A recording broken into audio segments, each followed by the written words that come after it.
Hello, guys. Welcome to On the Rocks. Thank you for joining in on our fourth episode. Today, we are interviewing Aditya Pandey. He is the founder of Coefficient Partners. He works with multiple startups, guide them, mentor them on their funding, on their business finance. He is that knowledge hub who understands everything from A to Z about startup funding or funding overall. And today, I'm going to ask him a lot of questions. And trust me, this episode is going to make you a startup funding ninja. And it is a much needed episode for you if you're about to raise funds or in the funding spree currently. So stay tuned, you'll learn a lot. Trust me on this. Aditya Pandey ji, welcome to On the Rocks. Cheers. Thank you Cheers. so much for driving for so long and come here on such a short notice. Honestly, very appreciated. Thanks for inviting me. Lovely है. अब अपनी audience को बता दूं, ठीक है, आप coefficient partners के फाउंडर हो, ठीक है, और आप 10 चीज़ें और करते हो, इसका मुझे भी नहीं पता, पर आप बहुत ज़्यादा फोड़ रहे हो, मुझे पता है, ठीक है. बट मेरी पर्सनल स्टोरी आपके साथ ये है कि I know you for years and funding, चाहे लीगल, चाहे फाइनेंस, चाहे अकाउंटिंग, मैंने आपको बहुत परेशान किया है. तो पहली बात तो thank you so much for being there, ठीक है. पिछले 5 साल से आपको परेशान कर रहा हूँ मैं हर चीज़ के लिए. जब से तुम चीज़ें सीख रहा था ना कि यार हाँ क्या हो रहा है, क्या होता है, ये फंडिंग क्या होता है, पहले स्टार्टअप से लेके और अभी तक 3 स्टार्टअप्स के अंदर हमेशा आप साथ में रहे हो और हमेशा आगे रहोगे भी. तो thank you so much first of all. एक ऑब्जेक्टिव इस एपिसोड का मैं ये रखना चाहता हूँ हमारी ऑडियंस के लिए. हमारी ऑडियंस न्यू एज एंटरप्रेन्योर्स हैं, एक सीजन बिजनेस ओनर्स भी हैं और काफ़ी वॉनरप्रेन्योर्स भी हैं who are there at the fence, जो अभी अपना बिजनेस स्टार्ट करने वाले हैं, और काफ़ी सारे मार्केटिंग प्रोफेशनल्स और बिजनेस प्रोफेशनल्स हैं. तो आज का एपिसोड में रखना चाहूँगा कि फंडिंग के बारे में, और not only funding, basically having cash in the bank for a startup, for any business to run which is important.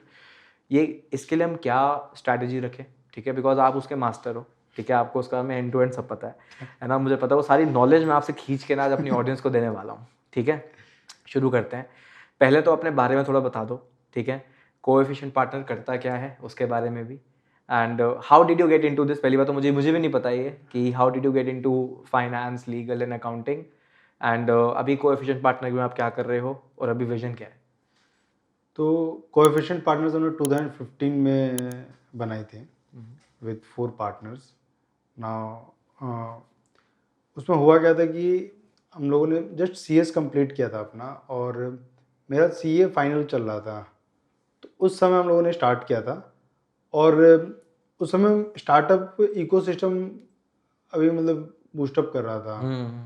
तो हम लोग उस समय एस्टैब्लिश्ड कंपनी को छोड़ के हम लोगों ने स्टार्टअप्स को टैप करना ज़रूरी समझा, बिकॉज वहाँ पे जो कंसल्टेंट्स थे बहुत ही कम थे, और वो सबके लिए नया दुनिया था, सबके लिए. मतलब अगर मेरा फर्स्ट ईयर है तो मेरे लिए भी वो बहुत ही नई चीज़ थी, और जो 10वें साल में अपनी प्रैक्टिस को उसके लिए भी बहुत ही नई चीज़ थी. वो उसमें बहुत सारे नए टर्म्स आ रहे थे, बहुत नई नई चीज़ें आ रही थी स्टार्टअप इकोसिस्टम के थ्रू. उसमें कई सारे पुराने लोग थे जो कि एडजस्ट नहीं कर पा रहे थे, तो उनको मतलब हमें ये लगा कि उस इकोसिस्टम को नए प्रोफेशनल्स की ज़रूरत है. तो हम लोगों ने सबसे पहले हाथ वहीं आजमाया, और फॉर्चुनेटली मतलब हमें इनिशियली ठीक ठाक कुछ क्लाइंट्स मिल गए, जिससे कि हम लोग, जैसे रूपोसो था या और भी मतलब कुछ कुछ क्लाइंट्स थे, तो ये सब हमें मिल गए, जिससे कि हमारा इनिशियल एक्सपोजर बड़ा अच्छा हो गया. और ये लोग कंटिन्यूसली इनका फंड रेजिंग का काम चल रहा था. तो ऑनेस्टली स्पीकिंग हमें कुछ नहीं आता था. हमने किताबें पढ़ रखी थी, और उन किताबों में ऐसा कुछ भी नहीं था जो कि हमें यहाँ सीखने को मिल रहा था और जो देखने को मिल रहा था. बट हाँ, ये है कि जो इनिशियल डेज में जो भी क्लाइंट्स हमारे बने, उनके यहाँ फंडिंग और कुछ कॉर्पोरेट स्ट्रक्चरिंग मतलब हुआ, जिसके कारण कि हम लोग के अंदर कॉन्फिडेंस आया कि इस वाले इकोसिस्टम में हम लोग रूल कर सकते हैं. तो हम लोगों ने फिर बाकी इकोसिस्टम में इतना ध्यान दिया नहीं.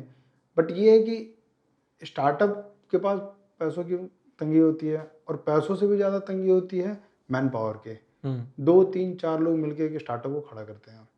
उसमें ना कोई फाइनेंस का होता है, ना कोई लीगल का होता है. ये कोई नहीं होता है. एक आदमी को धंधा समझ में आ रहा था, एक आदमी को टेक्नोलॉजी ज़्यादा समझ में आएगा, और एक आदमी को प्रोडक्ट. ये 3 लोग होते हैं और धंधा चालू हो जाता है.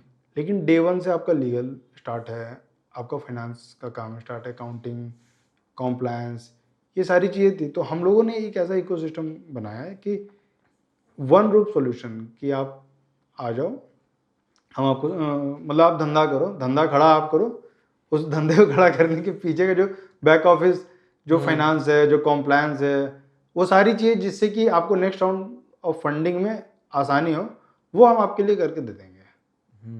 तो हमारा जर्नी ऐसे स्टार्ट हुआ वेरी नाइस। और फिर धीरे धीरे हम लोग को उसमें और मतलब एक्सपोजर अच्छा होता गया, चीज़ें अच्छी होती गई।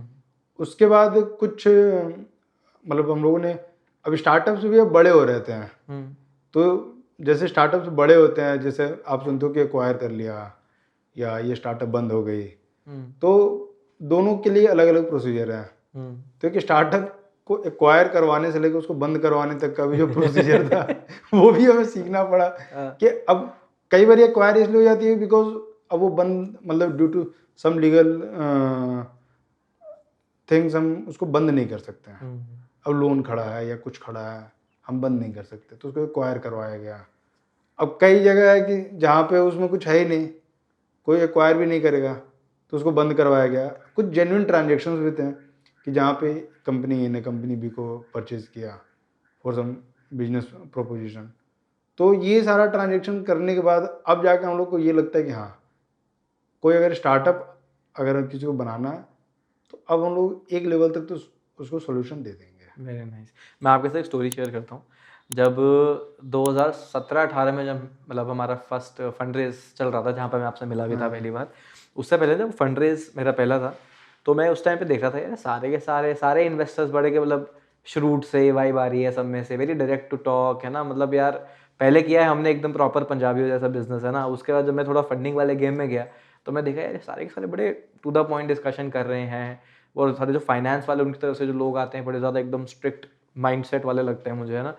आप पहले थे, है ना, जो जब उस टाइम पे आप इन्वॉल्व हुए थे कि हाँ यार इनसे खुल के बात तो कर सकता हूँ मैं कि दिक्कत क्या चल रही है, कि यार मेरे मन में क्या चल रहा है। आई थिंक आपको जो स्टार्टअप फोकस वाला वो था ना, इनिशियल पोजिशनिंग, वो आपके उसमें भी था, डिमीनर में भी था। तो आपके साथ ऐसे फील नहीं आएगी इनसे पूछूंगा तो बुरा तो नहीं मान जाएंगे, इनसे पूछूंगा तो समझेंगे नहीं, अरे इनको ये नहीं पता ये स्टार्टअप चलाएंगे। नहीं, एक्चुअली हम लोग की जर्नी स्टार्ट ही ऐसे हुई। तो अगर आप आज भी मुझसे मिलते हो, देखो अगर मैं आज भी हूँ तो जीन्स और शर्ट में हूँ। हाँ। मैं वो वाइट शर्ट और फॉर्मल्स में मैं उतना रहता नहीं हूँ, बिकॉज मुझे समझ में नहीं आता कि उसकी ज़रूरत है क्या। मतलब अगर आप ऑफिस में बैठ के काम कर रहे हैं तो आपको मतलब इतना फॉर्मल पहनने की ज़रूरत है क्या। जो मैंने उस समय बताया ना कि जो पुराने प्रोफेशनल्स थे वो थोड़ा सा स्ट्रगल कर रहे थे इस इकोसिस्टम में, और हम लोग नए नए थे। तो स्ट्रगल इसलिए कर रहे थे बिकॉज जो स्टार्टअप्स को डील करने का एक जो तरीका था, और इनिशियली तो यार हमें भी कुछ नहीं आता था, ठीक है। तो हम ये देख रहे थे कि हमें भी कुछ नहीं आता, उसको भी कुछ नहीं आता। तो हम थोड़ा सा कूल हो गए उस समय। उनको लगा कि अरे यार इनसे पूछ सकते हैं, हमें लग रहा है कि यार इसने पूछ लिया, जवाब कैसे दें। ठीक है, तो उस समय तो ये अप्रोच था, बट बाद में ये समझ में आया कि हाँ ठीक है, अगर आप हो स्टार्टअप करो तो आपका काम है अपना धंधा करना, ना कि जीएसटी का नॉलेज रखना, ना कि कंपनी लॉ का नॉलेज रखना, ना इनकम टैक्स का, और ना तो इम्पोर्ट एक्सपोर्ट का उतना नॉलेज हो आपको। ये आपका हेडेक नहीं है, इसके लिए मार्केटिंग प्रोफेशनल्स हैं, ठीक है। तो ये मुझे समझ में बहुत जल्दी आ गया था कि मतलब ना वो गलत है ना हम गलत हैं, ठीक है। तो वो उसके कारण ये हमारी लर्निंग रहेगी नहीं। नाइस। ठीक है। अगर अब इस क्वेश्चन पे जाते हैं कि यार जैसे अभी मान लो मैं अभी कोई स्टार्टअप शुरू कर रहा हूँ, ठीक है। पहली बात तो वो डिसीजन मेकिंग, देखो फंडिंग का जो गेम होता है ना, मतलब before I got to know about this, पहला फंड रेज हुआ एंड ऑल, उससे पहले मुझे भी सबसे क्लूलेस था। मुझे बस इतना पता था यार कि मैंने इतनी की चीज़ खरीदी, इतने की बेची, इतना प्रॉफिट आया, ठीक है। पर जब फंडिंग उठाते हो तो बहुत अलग ही नंबर्स आपके सामने आ जाते हैं, विच is important also, that's a different story. मतलब सही है गलत है वो एक अलग स्टोरी है, बट इन सबकी रिक्वायरमेंट आ जाती है। तो जब कोई भी अभी फाउंडर शुरू कर रहा है अपना बिजनेस, आप किस फ्रेमवर्क, आप कौन सा ऐसा फ्रेमवर्क बोलोगे एक फाउंडर को समझने के लिए यार कि तू इसको जो फंडिंग अब रेस करनी चाहिए या अभी नहीं करनी चाहिए या बूटस्ट्रैप करना चाहिए, इसका क्या फ्रेमवर्क है, आप क्या सजेस्ट करते हो सारे अर्ली स्टेज फाउंडर्स को? जी, मतलब मेरे अकॉर्डिंग तो सारा बिजनेस यूनिक है, ठीक है। आप किस इंडस्ट्री से बिलोंग करते हैं, पहले आप इसको आइडेंटिफाई कीजिए।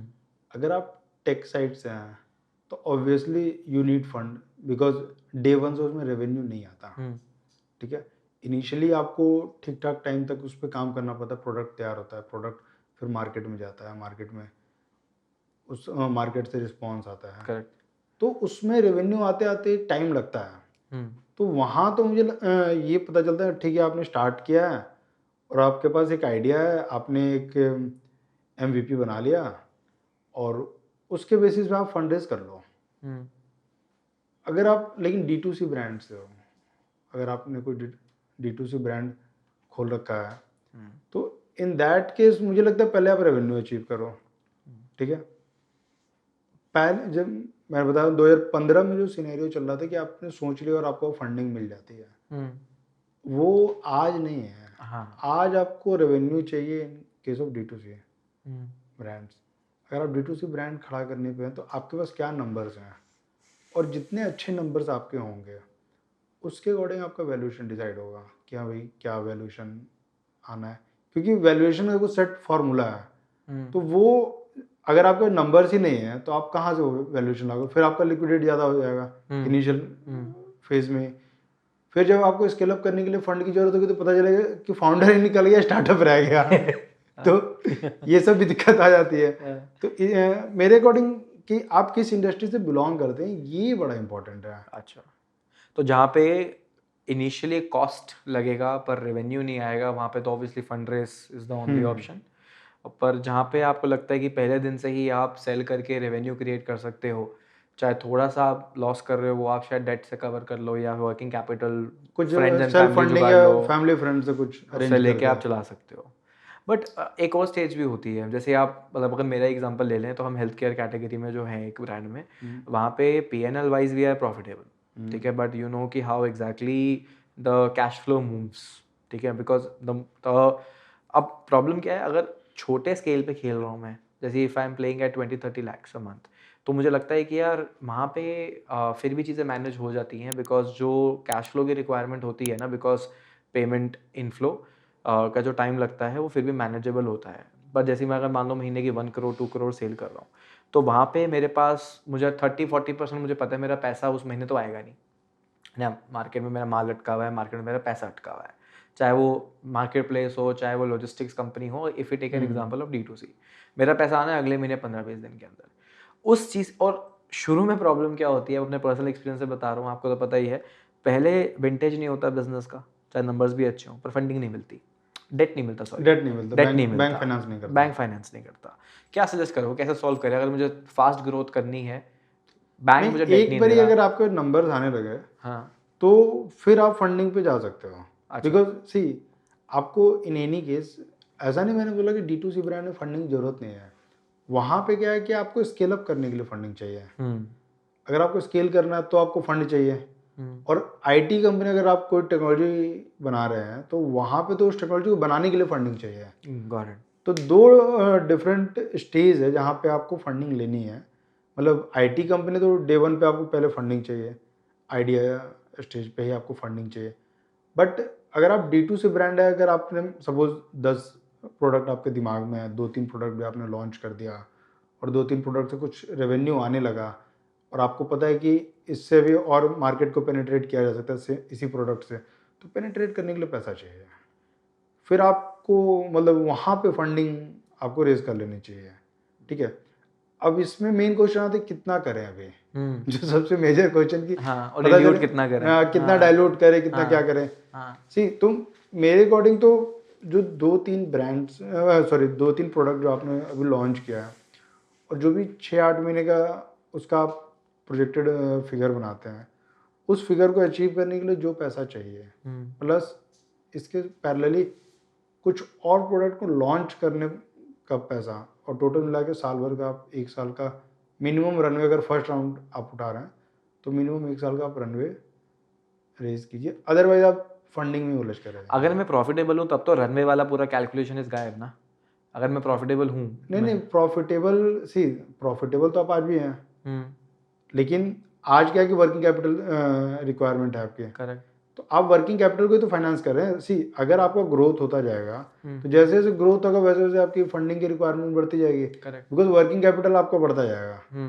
तो फंडिंग वर्किंग कैपिटल कोई तो फंड करवा रहे हैं Got it. और क्या करवा रहे Got हैं, it. तो आप 1 साल तक के वर्किंग कैपिटल को फाइनेंस करवाएंगे फिर। Got it. मोस्टली लोग रनवे जो टर्म है हाँ, वो burning के लिए है। हाँ वो बर्निंग की है, तो इज हाँ। That true? मतलब कि See, रनवे का मतलब वही होता है ना कि मैं 1 करोड़ है, मैं हर महीने 5 लाख फूक रहा हूँ, तो 20 महीने तक ये रखूंगा। नहीं, मतलब ये ऐसा नहीं है कि मतलब सिर्फ बर्निंग के लिए है। अच्छा। D2C ब्रांड में तो अब बर्निंग हो रही है लोगों की, बिकॉज वो लोग कुछ नया प्रोडक्ट बना रहे हो।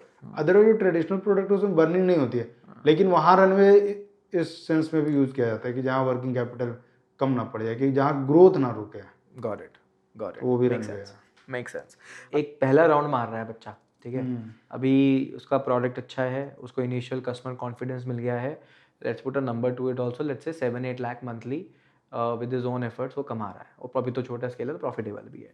तो अब उसको सीड चाहिए, क्योंकि उसको हो गया कि हाँ यार मुझे स्केल करना अपना बिजनेस, तो कितना परसेंटेज डिल्यूट करे? सी अगर 6-7-8 लाख रुपए कर रहा है, ठीक है, और प्रोडक्ट अगर नया है, मतलब कुछ इनोवेटिव प्रोडक्ट उसने बनाया है, या अगर कोई ट्रेडिशनल प्रोडक्ट भी बनाया है जिसमें कुछ इनोवेशन है, तो मेरे अकॉर्डिंग 10-15% फर्स्ट राउंड में आप डाइल्यूट करिए। ओके, बट एक 10-15, अब उसमें है कि वैल्यूएशन कितना मिल रहा है। What is the minimum valuation? मतलब आई गेट इट, अगर नंबर बहुत अच्छे हैं तो उसका मल्टीपल मिल जाएगा एंड ऑल, बहुत सारे फ्रेमवर्क्स हाँ, हैं। मैंने वो बताया ना कि 10-15% में आपको 1 साल का वर्किंग कैपिटल फाइनेंस हो जाए आपका, ओके, गॉट इट। कि आपने प्रोजेक्ट कर लिया कि मुझे यहाँ से 1 साल नेक्स्ट 12 महीने में कहाँ तक पहुँचना है, अच्छा, उतना पैसा अगर आपको मिल जाता है गॉट तो इट। 10 से 15% एक ऐसा नंबर है जहाँ पे आप डाइल्यूट कर सकते हैं 1 साल के ग्रोथ के लिए। एंड आदि भाई एक चीज़ और बताओ, जैसे मैं जो नोटिस कर रहा हूँ कि जैसे मान लो मैंने अपना, कई लोग मतलब मेरे पास आते हैं, जैसे मतलब we are also in service business एक अलग, तो उसमें कई लोग आते हैं कि यार हमें फंडिंग उठानी है फटाफट, तो कनेक्ट कर दो इन्वेस्टर से and all, and I do also, but I ask them कि when do you need funds, and they say कि यार मतलब येस्टरडे कि they are all like almost gone. मैं बोला यार फिर तुम इक्विटी क्यों जा रहे हो? बिकॉज मुझे एक बार आप रियलिटी चेक दे दो सारे फाउंडर्स को, कितना टाइम लगता है इक्विटी फंड को अकाउंट में आने के लिए। अगर आपके मान लो आपको एक इन्वेस्टर मिल गया, हाँ भी बोल दिया, कितना टाइम ड्यू डिलीजेंस में लगता है, कितना टाइम टर्म शीट आने में लगता है, कितना टाइम अपने टर्म शीट को खुद रिव्यू करोगे, साइन करोगे, उसका पैसा इन द बैंक आने में कितना टाइम लगता है? एक रियलिटी चेक दे दो सबको, क्योंकि मुझे लगता है कि कई लोगों को ये लगता है अभी राइट नाउ कि यार if they need funds after 10 days the money will come in 10 days if they go and raise via equity. See मुझे, अगर मैं पूरा प्रोसेस बताऊं, हाँ, तो मैं डे 1 पे मानता हूं कि आपको कमिटमेंट मिल गया, हम्म, कि आपने मुझे बोल दिया कि आप मुझे पैसा दोगे, ठीक है। अब क्या होगा कि एक टर्म शीट आपकी तरफ से आएगी, टर्म शीट क्लोज होते होते विद इन अ वीक कर सकते हैं इन बेस्ट केस सिनेरियो। आप 7 दिन के अंदर टर्म शीट चलो क्लोज कर लिया आपने। टर्म शीट क्लोज होने के बाद लीगल ड्यू डिलिजेंस से स्टार्ट होता है। अब उनकी एक लीगल की टीम आती है, वो चेक करती है।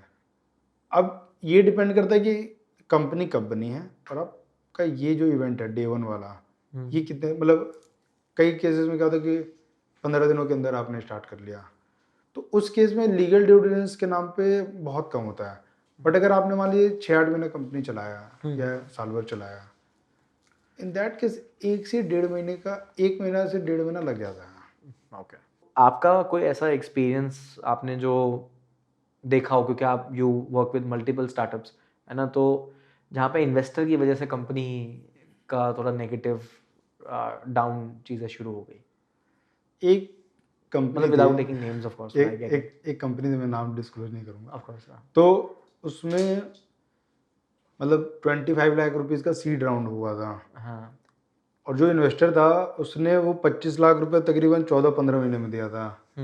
वो हर महीने एक 1.5 लाख 2 लाख रुपए के चेक काट देता था, और फाउंडर्स बेचारे, अब उसने 25 लाख रुपए कमिट किया तो फाउंडर्स ने उसके अकॉर्डिंग प्लानिंग कर ली। फाउंडर्स ने एक ऑफिस ले लिया, एक उसने मतलब एक लड़का भी हायर कर लिया।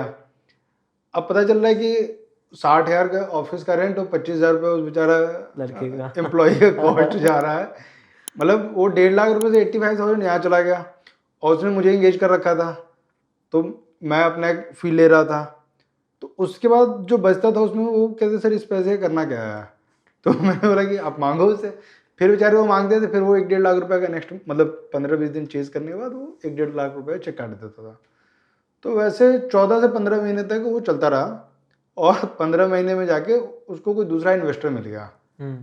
जो कि उसको नेक्स्ट राउंड ऑफ फंडिंग दे रहा था। तो हम लोगों ने उसको ये बताया कि आपका अगर पूरा पिछला राउंड क्लोज नहीं हुआ है तो आप नेक्स्ट राउंड रेज नहीं कर सकते हैं। तो उसने इन्वेस्टर को बोला, तो लास्ट के 3 ट्रेंच उसने मतलब विद इन 45 डेज दे दिया तो तब भी 45 डेज लग गए। तो उस समय क्या हुआ कि जब उसने 45 लाख दे दिया तो इन लोगों ने मतलब जो नया इन्वेस्टर था वो देख रहा था कि भाई आपका क्या ग्रोथ है। तो उसने कहा कि आपने 25 लाख रुपए लिए, आपने किया कुछ नहीं। तो इनके पास कोई जवाब नहीं था, ये मेरे पास आए कि सर हमने 25 लाख रुपए लिए, हमने क्या कुछ नहीं किया। तो मैंने कहा आपको 25 लाख मिला, आपको तो ऑफिस का रेंट मिल रहा था, उसकी सैलरी मिल रही थी उस लड़के की, और मेरी फी वो रिम्बर्स कर रहा था। प्रोडक्ट पे लगाने को पैसा कहाँ मिला। ठीक है, तो ये सब भी बहुत सारे एग्जांपल्स हैं कि जहाँ पे इस टाइप का है। एक और मेरा ये था कि गुड़गांव का स्टार्टअप था वो, तो उसने क्या किया कि एक इन्वेस्टर था, मैं नाम नहीं ले रहा इन्वेस्टर का, उसने पीआर वगैरह सब करवा लिया कि एक अमाउंट की इतना हम लोग हमने फंडिंग कर दी, सब जगह सारी जगह से उसको मुबारकबाद मिल रहे हैं। उसने भी क्या किया, कुछ दिवाली वाली का टाइम था, D2C ब्रांड था, उसने यहाँ गलेरिया मार्केट में उसने कुछ इवेंट कर लिया। जो उसके बाद पैसे बचे हुए थे 6 महीने का या 4 महीने का, जो भी पैसा बचा हुआ था मुझे ठीक से याद नहीं है, उसने वो इवेंट करके फूक दिया और उसको रिस्पॉन्स मिला भी था। लेकिन स्टार्टअप कंपनी थी, उसका प्रॉफिट था नहीं। और ये जो है पीआर कराने के बाद भी उसने पैसा दिया नहीं। वो तो बेचारा उसके ऊपर तो लोन चढ़ गया था कुछ लोगों का, फिर वो आज तक वो जॉब करके चुका रहा लोन। अरे यार, ओ गॉड। तो ये सब जो चीज़ें हैं, ये मतलब खासकर मतलब आप देखोगे कि ये सबसे ज़्यादा सीड राउंड में है। सीड राउंड या एंजल राउंड में है ना, कि कुछ अगर आप इंडिविजुअल से उठाते हो तो इंडिविजुअल्स का आपको ड्यू डिलिजेंस करना चाहिए। आदि भाई, एक क्वेश्चन और मुझे लगता है ऑडियंस के लिए काफ़ी ज़्यादा वैल्यूबल होगा कि जैसे हम बोल रहे थे कि यार never raise funds in desperation, why? Because पहली बात तो फंड रेज होने में ही 4 से 6 महीने लगते हैं, एज वी डिस्कस। उसके बाद भी ये है कि यार उनको पैसा जल्दी चाहिए, ठीक है? तो कोई ऐसा फ्रेमवर्क आप बता सकते हो कि यार अभी बिजनेस ठीक ठाक चल रहा है और अभी ही उसको इस पर काम करना शुरू कर देना चाहिए। अगर उसको पता है कि मुझे सितंबर में स्केल करना है तो मुझे जून में या मई के अंदर ही फंड रेज का सोचना चाहिए। इसका कोई फ्रेमवर्क आप सजेस्ट करना चाहोगे? हाँ, इसका बड़ा ये है क्लियर, मतलब लोगों ने क्रैक कर लिया है मोटा मोटा, जो भी मैच्योर फाउंडर्स हैं उन्होंने क्रैक कर लिया है कि आपको ये पता है कि आपके पास कितने दिनों का रनवे है और किस टाइप की इंडस्ट्रीज में आप हैं, ठीक है, और किस स्टेज पर आप हैं। सपोज आप सीड राउंड में हैं, तो सीड राउंड में कंपेरेटिवली, जैसे मैंने 2.5 महीना भी बोला कि 2.5 महीने इन्वेस्ट का सिनेरियो, 2.5 महीने तो लगेंगे। तो आपको ये भी तो पता होना चाहिए कि आप किस स्टेज पे हो। और अगर आप सीड राउंड से आगे एंजल में पहुंच गए, वीसी में पहुंच गए, तो जहाँ पे और ज़्यादा टाइम लगता है, बिकॉज अब कंपनी चल चुकी है, कंपनी के अंदर 100 ट्रांजेक्शन हो चुके हैं, उसके ड्यू डिलिजेंस में ज़्यादा टाइम लगेगा। अब एक मेच्योरिटी फाउंडर के पास भी आ चुकी है कि उसको भी अपने राइट्स के बारे में नॉलेज है, ठीक है, और इन्वेस्टर्स भी अब देखता है कि ये कंपनी चल रही है तो इसमें कुछ ज़्यादा हम लोग को लेना चाहिए। तो वहाँ पे एक एक राइट लेने के लिए लड़ाइयाँ क्या मतलब कि बार्गेनिंग ठीक ठाक होती है, तो वहाँ और ठीक ठाक टाइम लगता है। तो मेरे अकॉर्डिंग ये है कि आप ये असेस कर लो कि आप किस इंडस्ट्री से हो और आपको यहाँ से अगर आप रेज करने स्टार्ट करो तो कितना महीना आपको लगना है, प्लस 2 मंथ आप एक्स्ट्रा ले लो। लाइक जैसे मैंने पहले बोला था कि 1 साल का रनवे होना चाहिए। इनकेस 1 साल का रनवे है, आपने एक ही राउंड उठाया है, नेक्स्ट राउंड में आप जा रहे हैं, तो मेरे अकॉर्डिंग 5वें-6ठे महीने में नया पिच डेक आप बना के फ्लोट करना स्टार्ट करो और 6ठे महीने खत्म होने के बाद ही आप मार्केट में कूद पड़ो। बिकॉज 6ठे महीने में कूदोगे तब जाके 10वें, 11वें या 12वें, मतलब कई केसेस में 12वें महीने में जाके आपको मिलेगा सक्सेस। फेयर। और अगर सक्सेस 12वें महीने में नहीं मिल रहा तो आप समझ जाओगे कि अब सक्सेस नहीं मिल रहा। या तो जो रिजल्ट्स आएंगे आप अपने ग्रोथ को कम कर लोगे कि ठीक है, मैं इसी वर्किंग कैपिटल से, मतलब मार्केट रिस्पॉन्स आपको आने लगता है। मतलब अगर आप ऑनेस्ट हो खुद के साथ तो आपको ये पता चल जाए कि अभी मार्केट, जैसे फंडिंग विंटर चल रहा था अभी, तो ऐसा थोड़ा कि आप मार्केट में जाओ तो आपको नहीं पता कि फंडिंग अभी नहीं मिल रहा। तो आपको अगर ये पता चले कि फंडिंग अभी नहीं मिल रहा या मुझे नहीं मिलेगा, तो आप उसके अकॉर्डिंग अपनी प्लानिंग एडजस्ट कर सकते हो, Got it. आपका सफिशिएंट टाइम है। अगर आप लास्ट आवर्स में जाओगे तो मतलब इवन 9 महीने भी अगर आपने बिता दिया है तो 3 महीने के रनवे से मुझे नहीं लगता कि आप बहुत ज़्यादा कुछ अचीव कर पाओगे। Fair, very valuable. अच्छा एक चीज़ और बताओ मुझे, ये मेरा भी एक क्वेश्चन है पर्सनल, है ना, कि जैसे देखो एक तरीका है, let's say you are doing business, you have passion, you have plus aspiration for wealth, ठीक है, पैसे की ज़रूरत तो है, अदरवाइज इट्स चैरिटी, ठीक है, तो पैशन प्लस वेल्थ का गेम है। वेल्थ क्रिएशन के लिए एक फाउंडर को, एक फंडेड कंपनी है उसकी, इन्वेस्टर ने पैसा डाला हुआ है, सीड पे है या फिर एक राउंड ऊपर निकल गया है, तो उसको सैलरी मिल रही है, ठीक है, हर महीने की, और वो भी कोई ऐसा बॉन्कर सैलरी तो मिल नहीं जाती, मतलब ठीक ठाक अच्छी मिलती है, मार्केट में जाओगे उतनी आपको वैसे भी मिल जाएगी अगर आप फाउंडर हो, इतने केपेबल हो, ठीक है। तो वेल्थ क्रिएशन एक फाउंडर की कैसे होती है, सेकेंडरी राउंड का गेम क्या होता है, किस टाइम पे एक फाउंडर को अपनी वेल्थ प्रोजेक्शंस रखनी चाहिए कि हाँ यार चल मैं इससे अगले राउंड में एक सेकेंडरी मान लूंगा, और किन किन सिनेरियोज पे एक सेकेंडरी राउंड होता है। पहले तो प्राइमरी सेकेंडरी का डिफरेंस भी बता देते हैं लोगों को जो उनको पता नहीं है, वो आप एक्सप्लेन कर दो, और सेकेंडरी का जो लिक्विडेशन इवेंट है वो किस तरह से एक फाउंडर स्ट्रैटेजाइज कर सकता है या एटलीस्ट अपने गोल बुक पे लिख सकता है। सी तो प्राइमरी सेकेंडरी का मैं पहले डिफरेंस बता देता हूँ कि अगर कंपनी शेयर इशू करती है, जो कि नॉर्मली यही होता है कि कंपनी शेयर इशू करती है इन्वेस्टर्स को, इन्वेस्टर्स उसके अगेंस्ट जो पैसा देते हैं वो कंपनी के अकाउंट में आता है, ठीक है, तो उससे क्या होता है, कंपनी का शेयर कैपिटल इंक्रीज हो जाता है और कंपनी को पैसा मिल जाता है। तो ये हो गया प्राइमरी।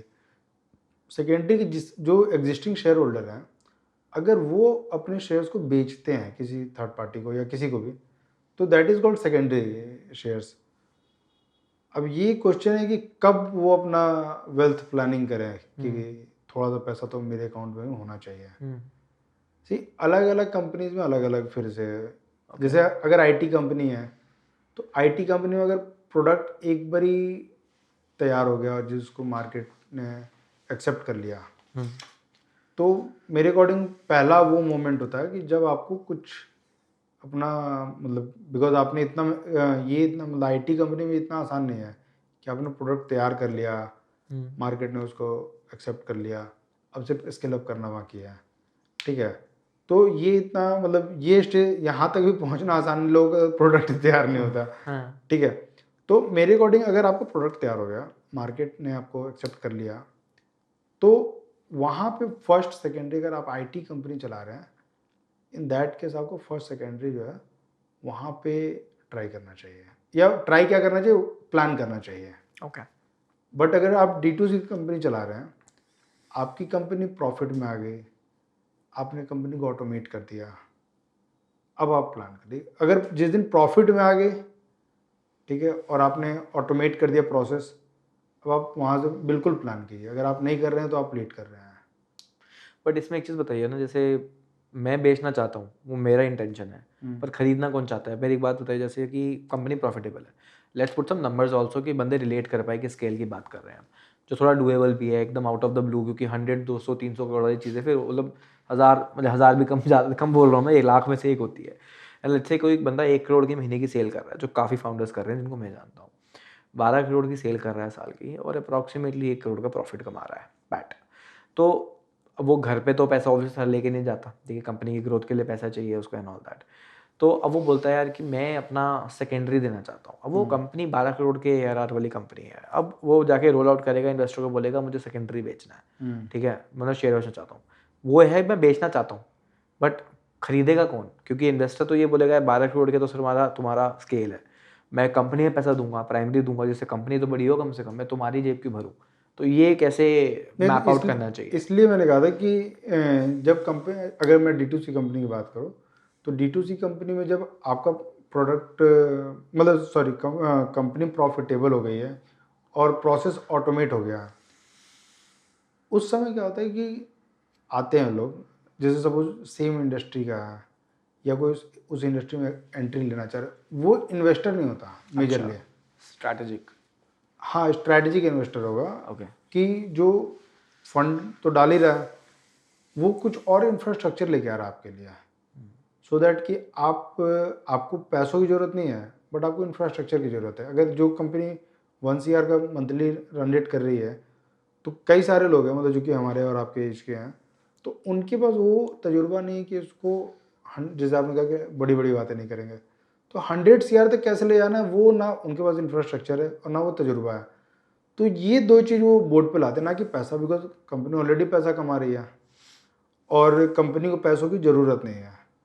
लेकिन क्या है कि कुछ लोगों की ज़रूरत है, कुछ इंफ्रास्ट्रक्चर की ज़रूरत है जिससे कि कंपनी स्केल अप कर पाए। ठीक है, तो ऐसे लोग हैं मार्केट में कि जो आपको उस स्टेज पे सेकेंडरी देंगे, क्योंकि वो लोग भी हैं किसी सिमिलर प्रोडक्ट में वो डील कर रहे हैं या उसी इंडस्ट्री में है बट इस प्रोडक्ट में वो एंटर करना चाहते हैं, बट वो फुल फ्लेजेड, अब सपोज मैं मतलब नाम अगर ना लूँ फिर भी, अगर मान लीजिए कि प्रॉक्टर एंड गैम्बल को अगर किसी प्रोडक्ट को टेस्ट करना है तो पहले सेकेंडरी परचेज करेगा, अच्छा। और हो सकता है कि वो सेकेंडरी पे ही हमेशा रहे, क्योंकि अगर प्राइमरी वो डालेगा तो उसको उतना मतलब 50% एक्वायर करने के लिए बहुत ज़्यादा उसको ये करना पड़ेगा। और कई बारी मतलब कंपनी को ज़रूरत नहीं है तो प्रॉक्टर एंड गैम्बल क्यों कंपनी में ज़बरदस्ती का पैसा डालेगा। Got it. फिर बट वो इज इट इजी, मतलब आराम से मिल जाता है? अगर यही वाला एग्जांपल लेते हैं, कोई फाउंडर है 12 करोड़ की सेल कर रहा है, प्रोडक्ट भी देखिए, अगर अच्छा आपका है। बिजनेस सस्टेनेबल है, हम्म, ठीक है, और आपने एक प्रोसेस बना के ऑटोमेट कर रखा है हम्म, और जिसको स्केल अप किया जा सकता है, अगर मतलब अगर मैं इन्वेस्टर हूँ, मैं आके अगर आपकी कंपनी से जुड़ता हूँ और मुझे ये पता है अगर मैं इस कंपनी से जुड़ा तो मैं इसमें इसको स्केल अप कर दूंगा। सी, थोड़ा सा डिस्काउंट मिलता है, ओके, जैसे अगर 100 CR का वैसे वैल्यूशन आ रहा है तो 80 CR पे सेकेंडरी होता मिल है, या कई बार 100 पे भी होता है, मतलब ऐसा कोई ये नहीं है थंब रूल की डिस्काउंट मिलता ही मिलता है। बट अगर कई बार क्या होता है कि अभी पूरी तरीके से ऑटोमेट नहीं हुआ या प्रॉफिट में इतना ज़्यादा भी आया नहीं है कि आप सेल्फ सस्टेनेबल कंपनी में, तो वहाँ पे डिस्काउंट मिल जाता है। कई बार फाउंडर्स दे देते हैं, वो डेस्परेट होते हैं कि चलो 80 करोड़ की वैल्यूएशन तो मिला तो कुछ पैसा मिल जाएगा, तो उस केस में आपको मतलब आप डिस्काउंट देते हैं। और मैं क्यों ज़्यादा ये हूँ, क्योंकि आप प्राइमरी में इंटरेस्टेड नहीं हो, लेकिन मैं इंटरेस्टेड हूँ कंपनी में। ओ, आप अभी तक सिर्फ फाउंडर के पॉइंट ऑफ व्यू से सोच रहे थे, हम्म, आप एक इन्वेस्टर के पॉइंट ऑफ व्यू से सोचिए कि इन्वेस्टर गॉट को इट, घुसना है उस कंपनी में। तो ये स्ट्रैटेजिक इन्वेस्टर्स जो होते हैं वो करते हैं ये सब। Understood, got it, do, okay, interesting. अभी इसके अंदर अगर किसी को एक्विजिशन का गेम खेलना है, ठीक है, तो उसके लिए मार्केट में जाने के, जैसे I was looking at one startup called done deal. मैंने काफ़ी टाइम पहले देखा था, बट मैंने उसका भी ग्रोथ प्रोग्रेस नहीं देखा। दे वर सेइंग कि they will do around 20 to 25 deals a year in their projections. उनका मैंने पिच देखा था एक्चुअली, वो बॉम्बे शेविंग कंपनी के जो एक पॉडकास्ट दे रन है ना, तो उसके अंदर देवर डिस्कसिंग कि यार कि we are looking at 20-25 deals कराना। उनका गेम ये है कि they will find an acquirer and they will find a seller, these brands, they will connect them, and जिसको एक्विजिशन करना वो उससे करेगा, उससे फ्लिप होगा। तो उसको स्टार्टअप फ्लिपिंग जिसको बोलते हैं, कि मैंने बड़ी करके आगे बेच दी, है ना। तो इसमें एक्विजिशन के लिए क्या प्रोसेस होना चाहिए, कितना लंबा ये प्रोसेस होता है? एंड एक मैंने देखा है कि जैसे अगर आप कैरेट लेन का एग्जांपल लोगे तो उसमें पहले थोड़ा सा लिया, फिर आता है, फिर उसके बाद वो थोड़ा ज़्यादा लेते हैं, फिर वो पूरा एक्वायर कर लेते हैं। तो इसका क्या फ्रेमवर्क रहता है टाइम फ्रेम। एक्विजिशन का? हाँ, टाइम फ्रेम भी बोल सकते हैं। एंड दूसरी चीज़ कि इसके लिए क्या प्रोसेस रहता है, मतलब मोस्टली जो डील्स होती हैं वो पूरा 100% एक्विजिशन हो जाता है, या फिर they step in to the cap table and then they slowly and gradually acquire the company? See, cap table का तो मतलब ये हम कह सकते हैं कि कैप टेबल का अरेंजमेंट अलग अलग तरीके से हो सकता है। ओके, बट जो दूसरा है जो कि मतलब कभी नहीं होता कि आपको डे वन पे फाउंडर्स को एग्जिट नहीं मिलता फ्रॉम दैट कंपनी, बिकॉज जो प्रोसेस आपने डेवलप किया है, जब तक वो प्रोसेस 100% ऑटोमेट नहीं हो गया है, ये आपने भी पिच दिया तो इन्वेस्टर्स कन्विंस हैं कि हाँ ठीक है आपने ऑटोमेट कर दिया होगा, बट वो साल 2 साल का या 3 साल का एक टाइम फ्रेम रखते हैं जिसमें ये मतलब पूरे बिजनेस को आपके साथ रन करा के देखते हैं कि हाँ ये प्रोसेस ऑटोमेट हो चुका है, और जो भी बातें आपने बताई ड्यूरिंग पिच वो सारी बातें सही है, कितनी सही है कितनी गलत। तो इसका टेस्टिंग 2-3 साल का होता है, मतलब मिनिमम 1 साल तो कहीं नहीं जा रहा, बट 1 साल का डील मैंने नहीं देखा गया है। ओके। मतलब मिनिमम मैंने 2 साल का देखा है, 2 से 3 साल होता है। कई बार क्या होता है कि फाउंडर कन्विंस कर लेता है विदिन 6 मंथ टू 8 मंथ्स या 12 मंथ की, देख लीजिए सारा प्रोसेस ऑटोमेट है। और जो मैंने कहा है, मतलब प्रोसेस ऑटोमेट है या नहीं है, जो मैंने पिच में कहा है वो सारी चीज़ें हैं, ठीक है। एंड प्रोबेबली अब मेरी ज़रूरत नहीं है इस धंधे को। आपके पास बड़ा इंफ्रास्ट्रक्चर है, आपके पास ज़्यादा काबिल लोग हैं, आप चला लीजिए। Because now I am no more the founder, तो प्रोबेबली मेरा इंटरेस्ट उस तरीके से नहीं है, क्योंकि एक फाउंडर जो एनर्जी डालता है, अब आप तो एम्प्लॉय में कन्वर्ट होगा जिस दिन आपकी कंपनी एक्वायर हो गई, तो कई बार फाउंडर वो एनर्जी डाल नहीं पाता, तो वो मतलब डील होती है कि 3 साल में आपको एग्जिट मिलेगा, बट हाँ पहले उसने सब कुछ ये कर दिया, हैंड ओवर कर दिया और शो कर दिया कि जो उसने कमिटमेंट किया था और जो भी उसका पिच था वो सारा एक्यूरेट है, फिर वो एग्जिट ले लेता है। Got it. ठीक है, बहुत सारी नॉलेज मिल गई है, ठीक है ना। थैंक यू सो मच पहली बात तो। अच्छा, लास्ट क्वेश्चन, ठीक है, आज के एपिसोड का। कोई एक ऐसा फाउंडर जो अभी फंड रेज कर रहा है, 3 गलतियाँ जो वो कर सकता है और वो आप सजेस्ट करोगे कि ना करे, and how to make sure कि वो ना करे। 3 कॉमन गलतियाँ जो आपने देखी हैं और आप सजेस्ट करोगे कि वो ध्यान रखे इस चीज़ का।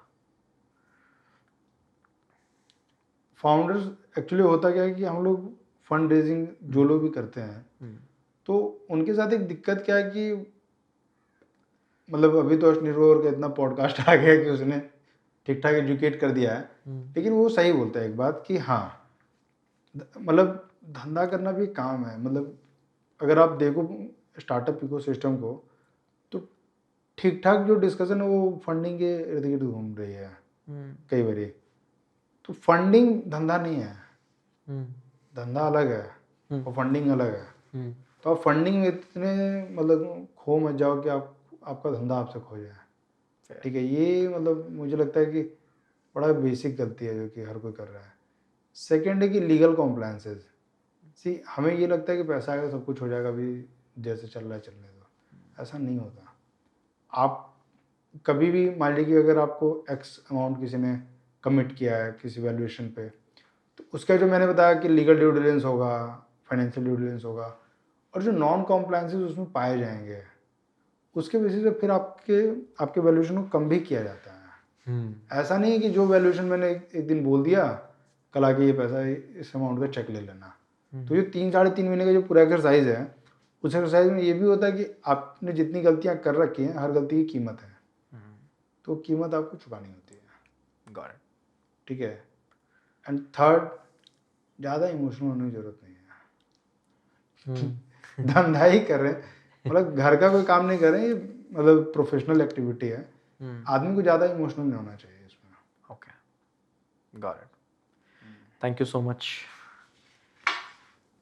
Thank you so much for your time. बहुत सारी नॉलेज मिली है। अभी तो मैं खुद ही सोच रहा हूँ भाई कि भाई क्या क्या बोल दिया आदित्य भाई ने, पूरा एब्जॉर्ब करूँगा इसको, है ना। One of the best episodes, ठीक है। Thank you so much for coming, ठीक है। Thanks for inviting me. Thank you.